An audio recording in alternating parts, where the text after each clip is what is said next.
نزي كيف رتقم بفتصم كي تدقسو قالوت حدا جزا لمود تكبارن عبز تعملنا جزا تراح نجبرم نجر عبز مثل اللوزر لأوان نايلومي ملأختي كم عابي متنك أتهدو الخوينو يجلجلنا زي ناي متنك أو عيد ما كابسب زي خونس كابتهاو زخونة منفسك زي أبهر يو حدا جزا لبخم أبقدم እግዚአብሔር ድሕሪ ምፍሳስኩም እኳ ሰማይ ስለምንታይ ሱቕ ከም ዝብለኩም ሓሲብኩም ትፈልጡ ዶ?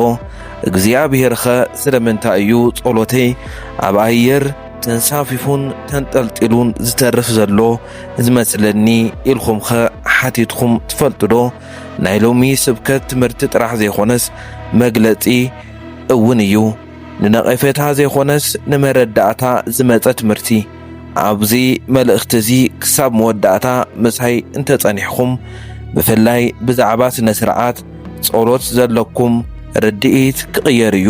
ምናልባት እውን እዚ ክሳብ ሎሚ ክትጽበይዎ ዝጸናሕኩም ናይ መንፈሳዊ ህይወት ለውጢ ክኸውን ይኽእል እዩ።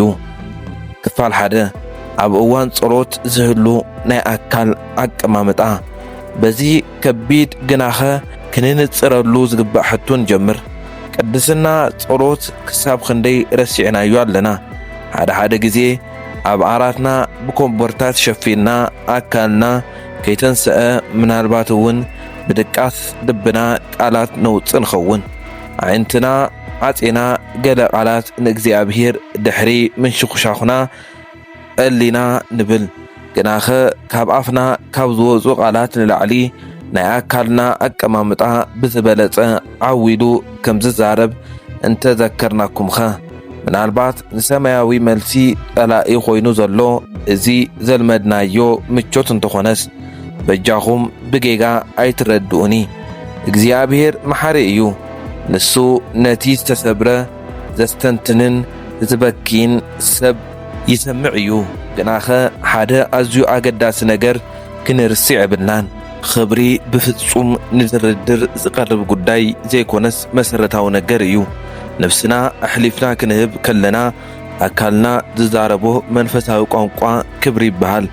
ክንጽሊ ከለና ዝህሉ ናይ ኣካል ኣቀማምጣ ሃይማኖታዊ ስነ ስርዓት ጥራሕ ዘይኮነስ ርእስና ኣካልናን ነፍስናን ነቲ ሓያል መንፈስ እግዚአብሔር ክነግዝኣሉ መንገዲ እዩ። ኣብዚ ወረዶ እዚ ድማ እዚ ቅዱስ ተግባር እዚ ጠፊኡ ኣሎ። ክፋል ክልተ ኣብነት ኢየሱስ ኣብ ጌቴሰማኒ። እስቲ ንኢየሱስ ኣብ ጌቴሰማኒ ንመልከቶ። ኣብዚ ቦታ እዚ ኢየሱስ ናይ ኩሉ ዓለም ኃጢአት ኣብ መኽብቡ ተሸኪሙ ነበረ። መስቀሉ ከም ዝቐረበ እውን ይፈልጥ ነይሩ። ከመይ ኢሉ ክጸሊ ከም ዝመረጸዶ ይመስለኩም? ቅሩብ ሓሊፉ ድማ ብግንባሩ ተደፊኡ ኣቦይ ከኣል እንተ ኮይኑስ እዛ ጽዋ እዚኣ ካባይ ትሕለፍ፣ ግናኸ ከምቲ ንስኻ እትደልዮ እምበር ከምቲ ኣነ ዝደልዮ ኣይኹን ኢሉ ጸለየ። እዚ ብጽቡቕ ይእተኹም። ኢየሱስ ብዝባኑ ተንጋሊሉ ወርሕን ከዋኽብትን እናርአየ ኣይጸለየን። የግዳስ ብግንባሩ ተደፊኡ ስለምንታይ? ምኽንያቱ ስቃይ ኣብ መንፈሱ ምስ ተጻዕነ ኣካልና ምላሽ ዝሃበሉ ምሉእ ብምሉእ ንእግዚአብሔር ርእሱ ኣሕሊፉ ብምሃብ እዩ። ናይ ኣካል ኣቀማምጥኡ ምስ ናይ ልቡ ብኽያትን ስቃይን ተስማዕሚዑ። ሓንቲ እኳ ኃጢአት ዘይብሉ ኢየሱስ ኣብ መሬት ተንበርኪኹ ብግንባሩ እንተተደፊኡ ንሕና ነቲ ሰማያዊ ኣቦና ክነዛርቦ ከለና ከመይ ብዝበለ መንገዲ ይኸውን? እግዚአብሔር ዝደልዮ ብመንፈስን ካብ ልቢ ዝኾነ ጸሎትን እዩ። እዚ ብዛዕባ ምምሳት ዘይኾነስ ብዛዕባ ምግላጽ እዩ። ኣብ እዋን ጸሎት ኣካልኩም ተዓዛቢ ዘይኾነስ ናይ ክብሪ ኣቕሓ መሳርሕን ሕያው መስዋዕትን እዩ። ኣብ እዋን ጸሎት ኣካልና ምስ መንፈስን ክጽንበር ከሎ ድማ ገለ ሓያል ነገር ሰማይ ይኸፍት። ክፋል ሰለስተ ኣቀማምጣ ኣካልን መንፈሳዊ ሓይልን። ብዙሓትኩም ብዛዕባ ለውጢ ወይ ድማ ብዛዕባ ዝደንጎየኹም ሕቶታት ትጽልዩ ትኾኑ። ምናልባት ቅኑዕ ቃላት ኣቕሪብኩም ትኾኑ። ግናኸ ንእግዚአብሔር ዝግባእ ክብሪ ከይሃብኩም እዩ። ናይ ኣካል ኣቀማምጣ ኣዝዩ ኣገዳሲ ነገር እዩ። እዚ ንሃይማኖታዊ ስነ ስርዓት ዘይኮነስ ኣብ ልብኹም ዘሎ ነገር ንምንጽብራቕ እዩ። ካብ ሕማምን ናይ ኣካል ጉድኣትን ወጻኢ ስለ ዝጥዕመኩም ጥራሕ ተደቂስኩም ምጽላይ ከይፈለጥኩም ናይ መንፈሳዊ ምህላውኩም ሓይሊ ኮጉድሎ ይኽእል እዩ። ብግልፂ ክነግረኩም ተደቂስኻ ምጽላይ ሓጢኣት ኣይኮነን። ግናኸ ከምዚ ዝበለ ነገር ምስ ዝተደጋገመ ናይ ጸሎት ሓይልኩም ክወስደልኩም ይኽእል እዩ። እግዚኣብሔር ነፍሲ እንኳ እንተሰምዐ ኣብ ልብኹም ዘሎ ኣኽብሮት እውን ይምዝን እዩ። በብርክኹም ተንበርኪኽኩም ወይ ድማ ብግንባርኩም ተደፊእኹም ህላወ እግዚኣብሔር ኣብ ጽቕጥቅጥ ሰሚዕኹም ትፈልጡ ዶ? እዚኦም ቅጽበታት ህይወትኩም ይቕይርዎ እዮም። እዚኦም ናይ ኣካል ኣቀማምጣታት ነቲ ዘይረአ ዓለም የንቀጥቅጥዎ እዮም። እዚኦም ተግባራት ካብ 1000 ቃላት ንላዕሊ ሰማይ የዛረቡ እዮም። ምኽንያቱ ምስባር ልቢ ምግዛእ ኣካል የምጽእ እዮም እሞ። ክፋል 4 መጽሓፍ ቅዱሳዊ ኣብነታት ስግደት ዝሓድሽ ሓሳብ ኣይኮነን።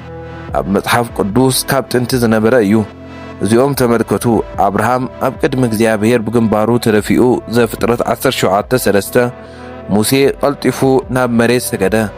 ዳንኤል ሞት ኣብ ቅድሚኡ እንኳ እንተተገደፈ ኣብ መዓልቲ 3 ጊዜ ይንበርከኽ ነበረ። ኤልያስ፣ ኤልሳዕ፣ ኢሳይያስ፣ ሕዝቅኤል ኩሎም ኣብ ቅድሚ ህላወ እግዚአብሔር ትሕት ኢሎም። እዚኦም ሰባት ብዙሓትና ዝረሳዕናዮም ነገር ተረዲኦም ነይሮም።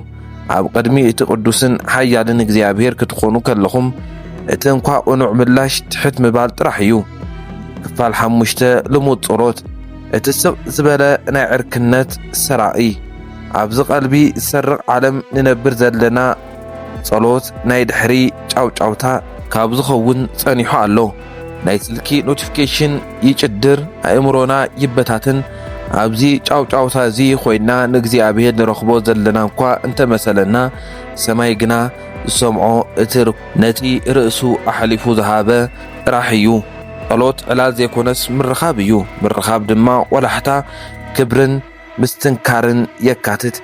እስቲ ሕሰቡ፣ ኣብ ቅድሚ ሓደ ምድራዊ ንጉስ ኮይድኻ ኢድኹም ኣብ ጅባኹም እቲኹም ማስቲካ እናበላዕኹም ወይ ድማ ድቃስ እናገደደኩም ትቕመጡ ዶ? ብፍጹም ኣይትፍትንዎን ኢኹም። ደኣ ንእግዚአብሔር ክኸውን ከሎ ስለምንታይ ከምኡ ንገብር? ስለምንታይ ኸ ሰማይ ስቕ በለኒ ኢልኩም ተሓስቡ? ሓደ ሕቶ ክሓተኩም። ንመወዳእታ ጊዜ ንነዊሕ ሰዓት ንጸሎት ካብ መንበርክካኹም ዝተልዓለ ኣካልኹም ዝደኸመሉ ወይ ዝሓመመሉ መዓዝ እዩ? ንመወዳእታ ጊዜ ግንባርኹም ንስግደት መሬት ዝረኸበሉ መዓስ እዩ? እግዚአብሔር ልዕል ዘብሎ ነቲ ኣብ ቅድሚኡ ዝንብርከኽ ነፍሲ እዩ። ሻድሻይ እግዚአብሔር ዝርእዮ ልቢ ኣይኮነን። እወ እግዚአብሔር ልቢ ርኢ እዩ። ግናኸ መጽሓፍ ቅዱስ ንልቢ ካብ ኣካል ነጺሉ ኣይፈልጥን። እምበኣር ኣሕዋተይ ንስጋኹም ሕያው ቅዱስን ንኣምላኽ ባህ ዘብልን መስዋዕቲ ገይርኹም ክተቕርቡ ብምሕረት ኣምላኽ እለምነኩም ኣለኹ። እዚ እዩ እቲ ብልቢ እትገብርዎ ኣገልግሎትኩም። ሮሜ 12:1 ተረዲእኩም ዶ? ኣካልኩም ናይ ኣምልኾ ኣካል እዩ። ኣካልኩም ነቲ ናይ መንፈስኩም ጥሜት ዘንጸባርቕ እንተኾይኑ ሰማይ ድማ ምላሽ ይህበኩም። ስለዚ ሕጂ እግዚአብሔር ልቢ ርኢ እዩ እኳ እንተተባሃለ ነቲ ቀንዲ ሕቶ ኣካልኩም ምስ ልብኹም ይስማዕማዕ ድዩ ዝብል እዩ። ንለውጢ ድልዋት ዲኹም? ሕጂ እዚ ፍልጠት እዚ ፈሊጥኩም ኣለኹም። ስለዚ ሓድሽ ናይ ጸሎት ልምዲ ንምጅማር ድልዋት ዲኹም? ኣብ ናይ ጸሎት ህይወትኩም እትገብርዎ ንእሽቶ ምትዕርራይ ዓብዪ መንፈሳዊ ሓይሊ ይለቅ እዩ። ነዚ ቪድዮ ተዓዚብኩም ምስ ወዳእኹም ዘሎ ለውጢ ርእቶኹም ኣካፍሉና። ንዕርኽትኹምን ንቤተሰብኹምን ብምክፋል እውን ነዚ ፍልጠት እዚ ኣብጽሑ። ሰላም።